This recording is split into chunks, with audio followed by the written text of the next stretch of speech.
Okay, so let's texture this and get a base coat down and play with some settings and whatnot. So we're going to be using the paint tools, of course, the paintbrush and everything. And we're going to be using our paint layers over from Sculpt to Paint, and we need to do some nice work on this. So we're going to add a layer first, and first we need to put UVs on this model. Because if we go and check, and we look at the UVs, because we retopoed it, there's no UVs that have come in with this. We're going to do real fast UVs.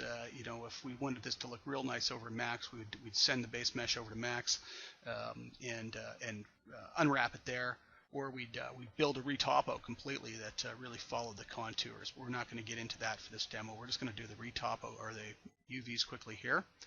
And please step down to level 0, it says. So we'll go right down to the base, and we go in and we say create UVs and one set.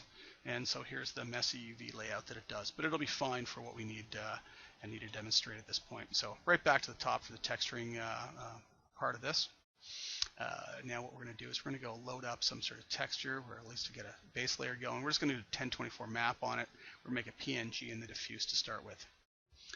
We're going to start with the stencil. We're going to paint a stencil into this that's going to look like rock. To do that, we're going to use the projection paintbrush, which is going to project using some stencil on there. Now, we need a good stencil. I'm going to load a new one with this little arrow button here and say add stencil. And we're going to go down into my texture resources and find some rock and have a look at this rock. Let's see what we've got. So we're going to go with this dark rock here, this red Gran 3 TGA. So I'm going to go and load that, and that is actually not in this folder. It is in Minerals, red tan 3, red Gran 3, sorry. And it's going to load it in here. So when we go and pick it now, it's going to come up into our viewport as an overlay. And it comes in really a strong visibility. So I'm going to pull the visibility way down here, nice and low. It also tells you what to do with your S key to be able to move and scale it and everything here. So I'm going to go in and just size it down a little bit. And then using my projection tool, I'm just going to go project this rock onto the rest of my rock face. And what you're going to notice, though, is this is going on. It's going to be stretching like crazy in spots. And it's going to be stretching like crazy. Q will get rid of it because we're on an angle, as we're sort of pressing it in on an angle. So Q again, bring it up, and I'm just going to keep going around. I'm just going to try and fill this in as best possible right now.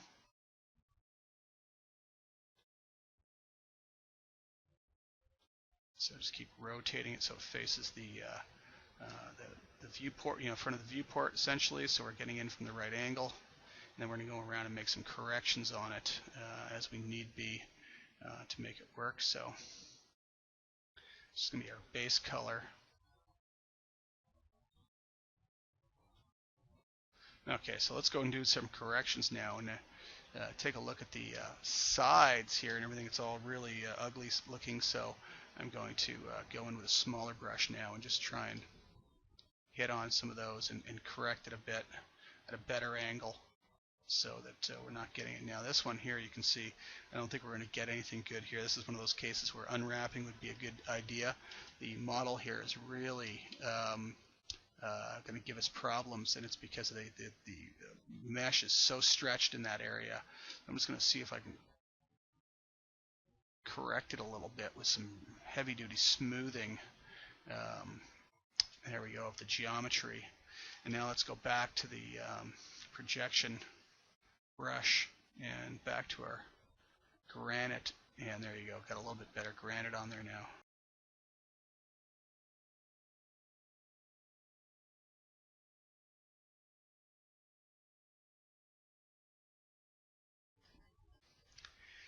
Now what we're also going to do is we're going to load up another one that's going to be a little bit line sort of, and try laying this over top of it. So here we have some rock sediment 14. So let's load that up as well. And we're going to say add stencil, and we're looking for rock sediment 14, one of those two. I think it's the second one. We'll drop that in, and now we're going to plaster that on, try and get some lines. But I'm going to start a new layer again for this and put it in a new layer and paint this in.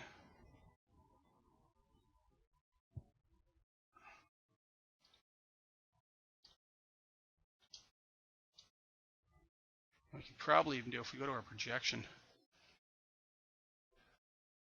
flood from camera might get us something to begin with.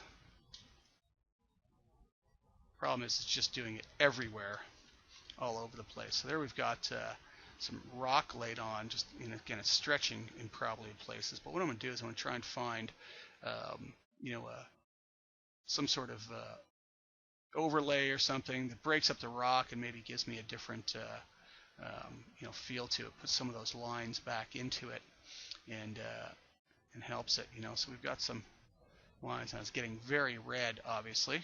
I'm going to just pull down my paint layers, you know, weight on there, and just blend it in.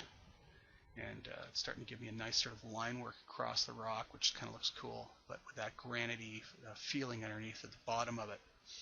And it's looking, you know, pretty reasonable as a rock. One thing it's looking is very shiny at this point. I'm going to right click and say Edit Material. You know, to update the material. This would be called Rock. And now I'm going to go into the specular color and make that much darker. Probably just take it down to a gray tone, dark gray tone or something, so it's not specky at all right now. We'll up the spec in spots and deal with that in a minute as we play with the texture layers and everything that are on there. So now what we want to do is we want to try and darken the crevices, and we want to you know, highlight some of the high spots maybe. And so for that, we're going to go and make ourselves some maps using an extract map operation, ambient occlusion pass. And in this case, I'm going to add all, and then get rid of our original sphere, which was our original one here, and say remove and remove again. And so now we have the level 5 rock in the source, and the target is the level 0. Ray casting isn't what we're going to use because we've got a model here that's been up-resed. We can use the subdivision method, which is going to be more accurate than trying to cast rays at it. If you have two models, you have to use the ray casting method. I'm just going to leave the quality on good at this point, so we get faster feedback. I'm going to put the anti-aliasing on 2, and we're going to leave all the advanced settings as they are, and then we're just going to save this down into our folder system so that we've got our rock system, you know, working. So I need to find what I called this master class, CreatingRocks, right there. And so this is going to be rock AO, and this rock AO then is going to be, you know, built with this this setting. And one thing it's going to do is preview as diffuse, so it's actually going to drop it in as a diffuse channel as it calculates. So you can see it calculating, it's pretty quick. And there's the AO pass on top, so you can see it's picked up shadows. If we go back to it and just toggle it on and off, obviously you can see it, but you can see it's darkening the interior edges. We're going to change that up to multiply so that you can really see it now as I turn that on and off. So you can see that it's darkening all the crevices and sort of the main big areas of the model, and giving it sort of nice dark areas to work with. Now let's go and do another one of those, basically the same thing. So we're going to go and say my extraction again. We could call this rock if we're going to be going back to it all the time. You have multiple different extractions. We're going to go ambient occlusion again. And this ambient occlusion is going to be a little bit different. We're going to set the filter size to be 0.0001, and this is going to be a cavity map. So changing that filter size is going to tighten up the dark areas and make them much smaller into the very crevices. So I'm going to set just call that cav, and I'll do another extraction, and there we go. And now you can see it's picked up all the small little lines in the very crevices. Same thing, we're going to go grab that and put it on multiply, and now it's picked up sort of very small crevicey areas and highlighted them for us. I'm also going to go and pump out now what's called an inverse cav, so inverse cavity map, by sticking a negative sign in here and saying negative, and I'm going to call this INV cav, and run that again. And this is going to do is it's going to actually pick up all the high points of the rock and allow those high points to sort of be dealt with on a separate level, whether we want to use it for texturing, masking, or just highlighting some of the pieces, getting color variations and things of that nature. So there's the inverse cav pulling up the high points. And if we go into that inverse cav, we can set that to screen, and you can see it actually pull up all the top points of the model. Now, again, that's probably too much, so I'm going to pull that down and just let it highlight some of them. Now it's giving me just a bit more shape and form, a little worn edges and whatever else it might be at this point, and we'll work with that. Next, what I want to do is go and put in some moss, and let's get some moss growing in the edges and all the crevices and all the cracks and everything. So the moss is going to be pretty straight up. Again, I'm going to go load in another stencil, and this stencil this time is going to be down in my texture library, and it is going to be under organic and under moss, and I'll just take a look at which ones these are, and I think it's that one's pretty good. And let's show that again. And this time again, we're going to go over the projection, and we're going to put it into a new layer. And we're just going to cover the whole thing. So let's just go flood from camera again.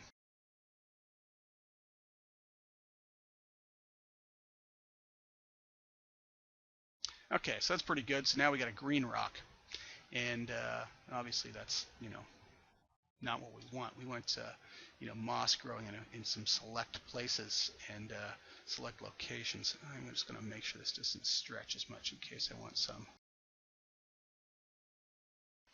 So there's our greeny moss coming up on it, and looking pretty good. So let's go ahead, and I'm just going to call this layer moss so we know what it is. And we are going to go in and grab the AO pass, and we're going to make a copy of it, so duplicate selected, so that we have this duplicated layer. Let's take a look what that layer looks like on its own. Right click on it and say solo as diffuse, and it will show that map as it is. Now we're going to just color correct this map, and we're going to make it a bit darker. So I'm going to say adjust colors, and I'm going to pull it up. We actually want it inverted, so because we're going to use this as a mask for our moss, we want this white in here and inverted. It's going to go with the presets and say inverse, and then I'm just going to do this in reverse and darken the areas where I don't want it and really pull that down, let's say, and then I'm going to play with my white areas and pull them up and just get moss going in the crevices, maybe coming out a little bit. How's that? It's pretty harsh. We can clean that up. So, okay. Now that's unlike using layer masks in Photoshop, because this is a destructive process when you add this. So it's completely changed this layer now. I'm going to right click and say unsolo and get our mask, our version back of the top of the model. There's our model, and it's all set on. So I'm going to take this layer then, and I'm going to drop it right on top of moss. So not in between, but right on top. When you drop it right on top, it's going to be used as a mask. And let me just turn off some of this. And now you can see that what I'm getting is green in the crevices. So it's actually turning the crevices green in those areas. Now, as soon as I turn on the AO, it's getting so dark we can't see it as much. So let's actually put it up, maybe up above the AO, maybe even above the cav. There we go, and layered on top. And we're losing that darkness in there, and darkness in between the cavities. So maybe we could leave it down below there, but just turn down some of this AO because I think it's a little high anyways. So let's pull that down. Let's pull this one down. We're starting to get some of that green showing in there. So with that layer now, what I'm going to do is just go to my paintbrush, and I'm going to use that same stamp that we were using before for texturing and building up, and that's just this one. And again, I'm going to turn off the follow and make sure just random with is on, so it bounces around a whole bunch. And then I'm going to paint in white and just sort of add in more moss where I want it. So if I paint in that layer, paint in this moss layer, I'll be able to add it where I want. So let's just see what that looks like as I go. So if I paint white into here, you can see that I can add more moss in and sort of grow it into the rock here and there.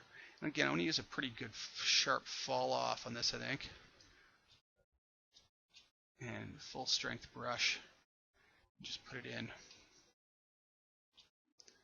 in some of the tight areas and just growing in spots. And again, use the idea of using the stamp and having it spinning around. It's just to randomize the brush so you don't have a real standard looking soft brush going on.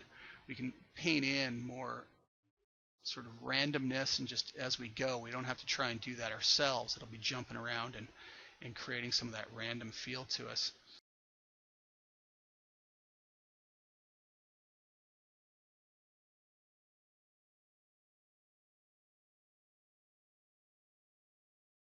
So that's pretty much the texturing process for the diffuse, but let's go in and make a spec map now and try and pick up some spec areas and everything. So again, I'm going to go down to pick diffuse or spec out of this list instead of diffuse and apply that.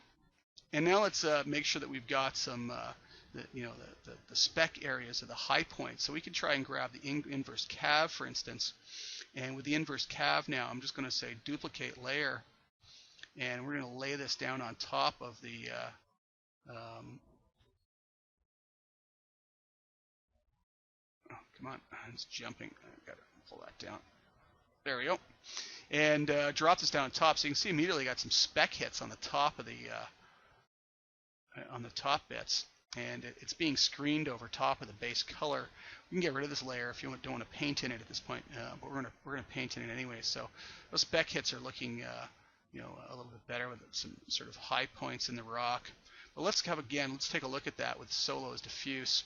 And so you've got all these sort of high points all over the rock. We could spread that out if we wanted. We could color correct that. Maybe dumb it down a little bit, a bit more here and there. But that's what's creating those high points in it. And let's just go unsolo again.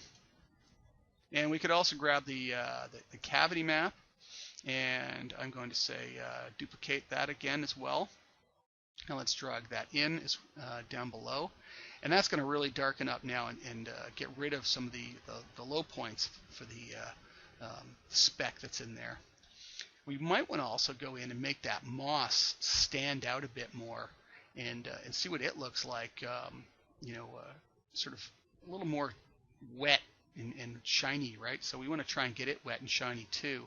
And it's kind of not the cavity map, so maybe the cavity map's not the right thing. But let's see what happens if we pull down the moss itself and make a whole copy of this. So I'm going to say duplicate selected, and it comes in. I'm going to duplicate this one again, and so we bring it down. So I'm going to say duplicate selected, and let's drag that on top of the moss copy. And let's grab both of these and put them down on top, and you can see what we're doing now is getting the moss to just glow up a little bit more. And I'm going to take the inverse cav, put it above, I think even the cavity map above, to darken out those bottom parts again. So you can see it's giving me a little bit more spec in those areas. And let's pull that down. It's just not quite as much. So we can come alive a little bit more. So now we've got that a little bit sort of shinier. Could also go with an incandescent sort of look to it, and that could be fun too for the we could say incandescence, and put an incandescence layer in there. And that incandescence layer could be using this one as well. I'm going to say duplicate selected again, and I'm going to put that down, and let's duplicate the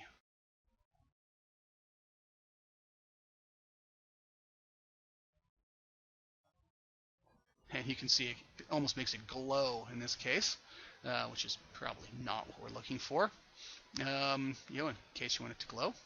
But we could pull that down, and that can give it a more of an incandescent-y, glowy sort of look. Let's actually try color correcting that and see if we can make it darker and play around with the values a bit.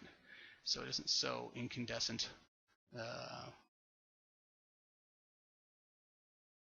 If you make extra points in here, just delete them by clicking on these bottom lines. That's kind of cool. So next step is going to be taking this over into Max and trying to render it. Now we don't want to take over this high-res mesh. We're looking at 640,000 polygons just for this mesh as it sits right now. It's just going to clog up the scene, especially if we have a lot of this. What we want to be doing is we really only want to be working with this in Max, this really low-res model with very, very few polygons in it. And we want it to render and end up looking like this level 5 rock that we've got. So next step is to be doing that then.